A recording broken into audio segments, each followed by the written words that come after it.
खुलुमबाय नायगिरि साफ्रोमखौबो आंनि गोसो गोरबोजों अननाय मोजां मोननाय सिगांनो आङो जासिहरग्रोनाय थाबाय।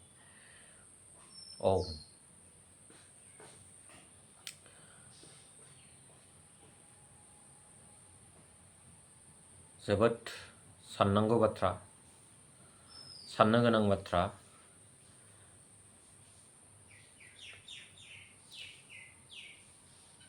गोथां समाव, थांनानै थानाय समाव, बेमार आजारजों भुगिनाय समाव मानसिफ्रा खेबसेबो नायनो समानो गैया, खेबसेबो खबर लानो समानो गैया। नाथाय जेब्ला बे मानसिया रुंसारि जायो अब्ला थांनानै बे गोथै देहाखौ नारै नारै खुद्रि खुद्रि गाबो, नागारलांबाय, मानो नागारलांखो होननानै।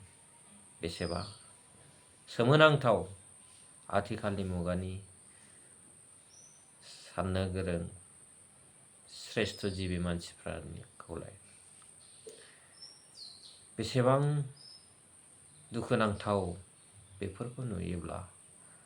गोथां समाव ओंखाम खब'से जाहोनो रोङासै, थैनायनि उनावसो जोङो बायदि रोखोम साननानै बायदि रोखोम राव बुंनायखौ जों खोनानो मोनो।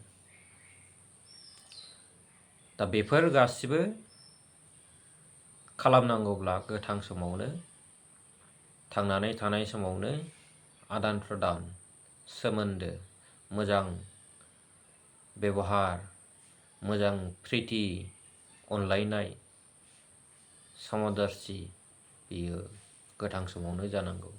थैनायनि उनाव रावबो मिथिया, रावबो बुंनो रोङा, नों बुंनायखौ खोनादोंना खोनायाखै, नों जाहोनायखौ मोनजादोंना मोनजायाखै। बेयो जाहैबाय जर', गोथै जाबाय, अन्थाइ बायदि जाबाय, जेबो खारज' गालाला।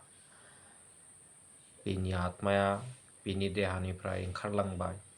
बेखौ नों हाजार नारबाबो खुद्रिबाबो मोनला, फैफिनलाबो। थांखांनाया माब्लाबाबो फैफिना। बे देहाया गोग्लैसोबाय, बे देहाया गावबा गावनि दाथायजों गोरोबहैफिनजोबगोन। बेनिखायनो गोथां अबस्थायावनो अननाय खालाम, अननाय हो, इनाय दाखालाम, हिंसा दाखालाम।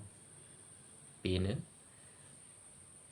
श्रेष्ठ जिबिनि, मानसि जाथिनि कर्तब्य, मावनो गोनां कर्म, मावनो गोनां खामानि। बेखायनो बयखौबो अन, मोजां समावनो ओंखाम बोथिसेखौ खबनै राननानै जा। बेनो गोजोन सुखि गोजोन जायो। बेखिनि बुंनानै बयनोबो अननाय होनानै आं बुंनायखौ बावनो दोनो। नमस्कार।